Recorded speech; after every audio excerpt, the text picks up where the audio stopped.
Okay, and here's a standard run from the last day. I think I only got 2 of your videos, but I guess I got 3 of them.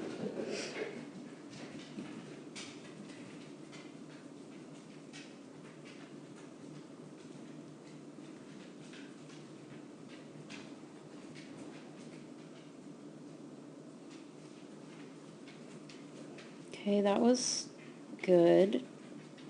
Could have maybe been a tiny bit smoother, but it was pretty good. You used your motion well. Oh, he went in the wrong end of the tunnel.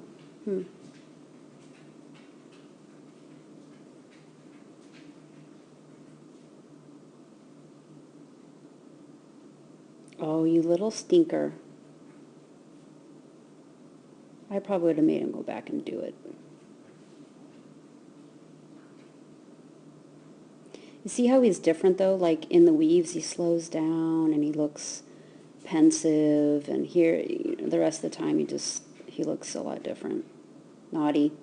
Naughty boy.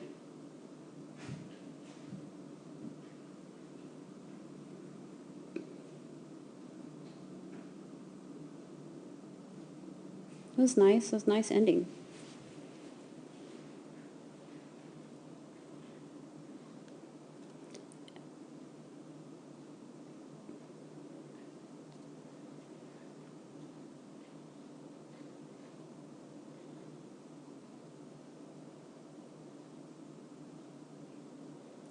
So he is a really good boy, and he turned really well.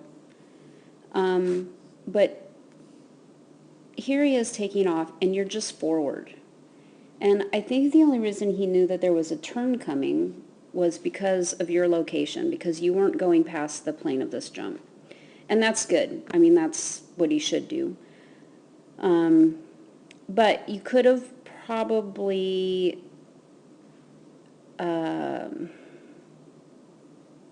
moved this way sooner. So when he was about here, you definitely could probably start moving that way. But and you can see how he didn't really know there was a turn because he lands pretty straight like this. But then he's a good boy. He comes and he turns. You get your cross done. Now you need to get that. You need to, like here, you see he's coming. So you should just go.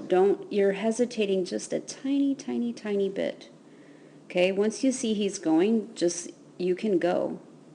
Like you should be gone. You haven't even moved from your location here. And I don't mean like turn your head and disconnect and all of that, but yeah, I think you could get out a little sooner. And here you get it. This was a tricky part. A lot of people didn't do well on that part. So now let's see, it's hard to see from this angle why he goes into the other end of the tunnel.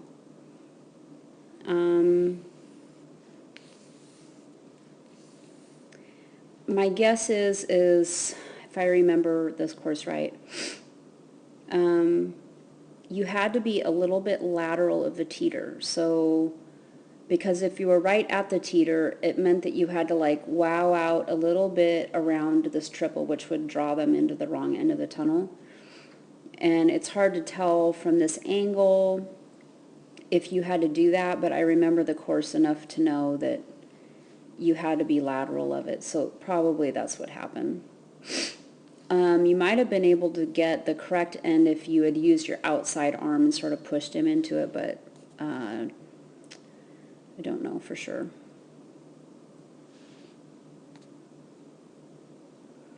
And then he's silly because then he gets this weave entrance, which I thought was pretty hard for big dogs. But he does it. And of course he pops out of the last one, a little stinker.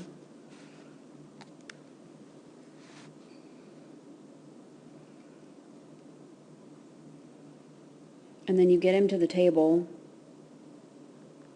by some miracle because he's so far ahead of you, and see, he even looks at the table, but then he sees you still moving forward, so he just goes. He's a really, really good boy. I mean, and there's nothing that you did that was wrong. You were just behind. I mean, I was behind all my dogs there too, so don't take it like that you're doing something wrong, because you weren't. It was definitely a tricky spot for anyone who had a faster dog.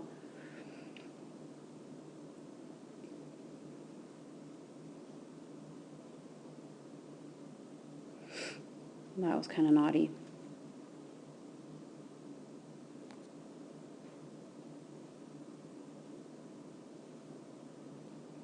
But the end looks really nice. Your cueing is really nice. Get them out, support the double, and you turn. Again, you're doing that shoulder cranking.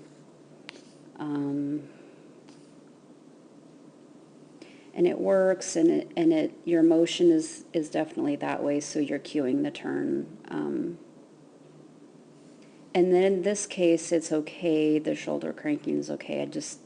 I'd rather see you have your shoulders more open to him the whole time he's coming through this, and it would help you get a better turn from here to here.